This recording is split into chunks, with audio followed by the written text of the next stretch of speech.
Hey, good morning, sons, and everybody else who might be watching this video. It's February 5th, 2021. It's a cold Friday morning, but we're going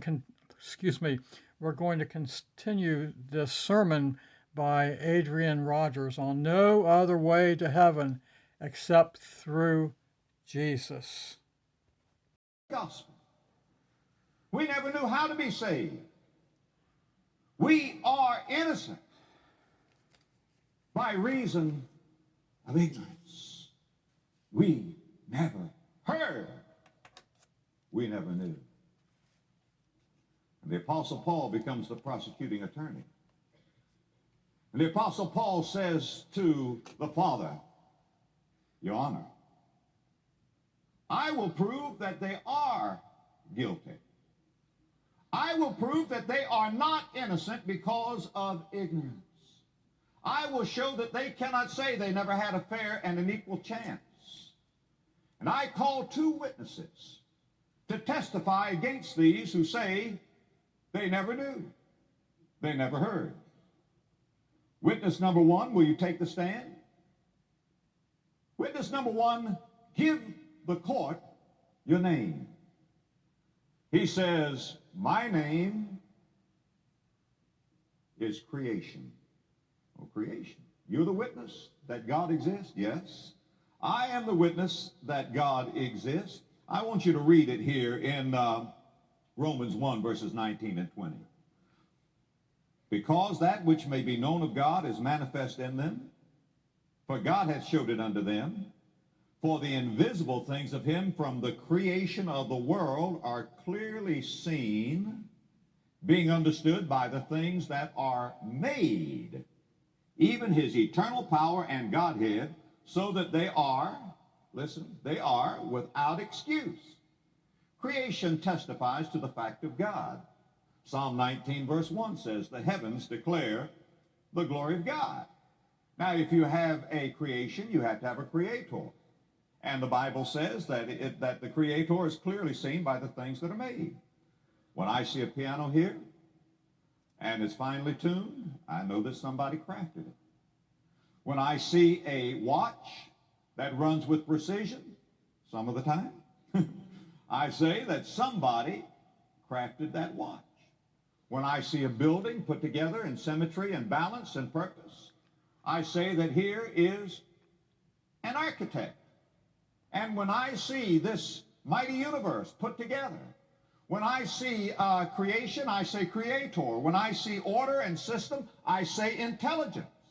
That's the reason the Bible says, the fool has said in his heart, there's no God.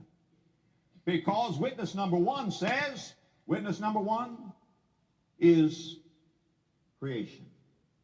But then creation steps down from the witness stand. And the Apostle Paul says, now I call my second witness. Would you take the stand?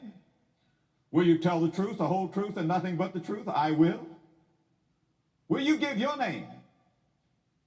Witness number two says, my name is conscience.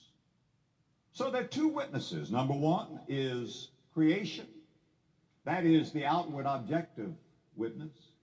The second is conscience. That is the inward subjective witness. Now look in Romans 1, verse 19, if you will.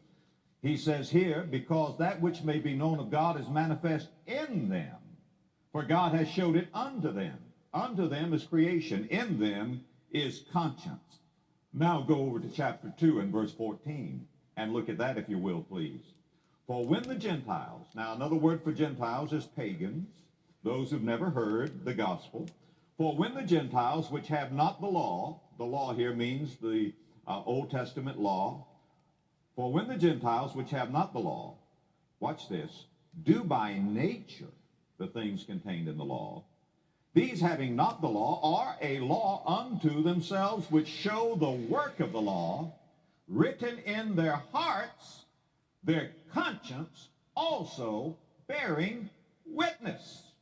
And their thoughts the meanwhile accusing or else excusing one another. So there are two witnesses that all pagans, all heathen, all people on all the face of the earth have. One is the outward objective witness called creation. The other is the inward subjective witness called conscience. There is a built-in knowledge of God. Augustine said, the soul of man is restless until it rests in God. God made man to serve him, to know him, and until he does, he's like a round peg in a square hole, or he is out of fellowship. Now, what is an atheist? There's no real intellectual atheists. All atheists are not atheists because of intellectual problems. They're atheists because of moral problems. You say, but I know some brilliant people who are atheists. Well, so what? I know some brilliant people who are not. You say, well, I know some foolish people who believe in God. Well, I know everybody who doesn't is foolish. You see, it's not a matter of intelligence. The Bible says, professing, and we're going to see here in a moment, professing themselves to be wise, they became fools. Why? Because, you see, all of us have a God consciousness. It is not a matter of intellectualism. It is a matter of morality. The fool has said in his heart, there is no God. And so an atheist is somebody who has the idea of God that makes him uncomfortable. So he says, if I can get rid of this idea of God, I can get rid of this uncomfortable feeling. But he really doesn't get rid of it, not down deep. He's like a man who bought a new boomerang and killed himself trying to throw the old one away. The idea of God is just there, and the more he tries to get rid of it subconsciously, the more he knows that God exists, because down in his heart is that conscience. And so what is the first factor? It is the revelation factor. Put it down. All men have some light. And you might put in your margin John 1 verse 9. Christ is that true light that lighteth every man that cometh into the world. You can't get around that. Christ is that true light that lighteth every man that cometh into the world. John 1:9. Two witnesses, creation and conscience, testify that the heathen, the pagan, no matter who they are, where they are, they have some light. I didn't say all light, just some. Now, here's the second proposition. The first factor is the revelation factor. The second factor is the refusal factor. And what is this factor?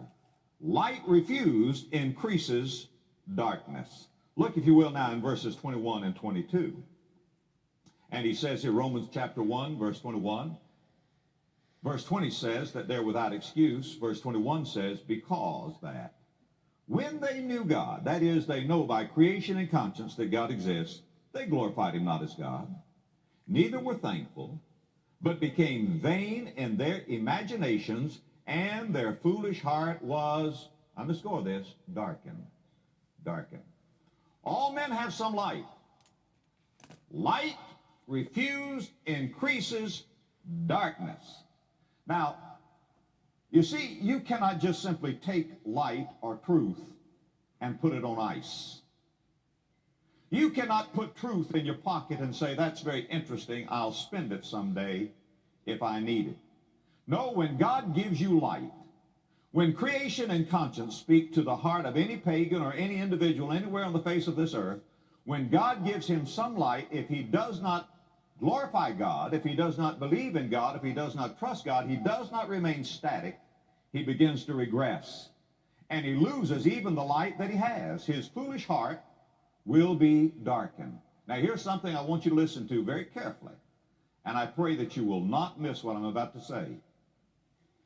In the Bible, the opposite of truth is not error, it is sin.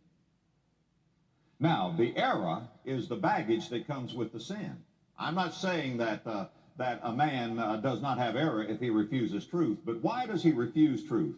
He refuses truth because of the sin that is in his heart.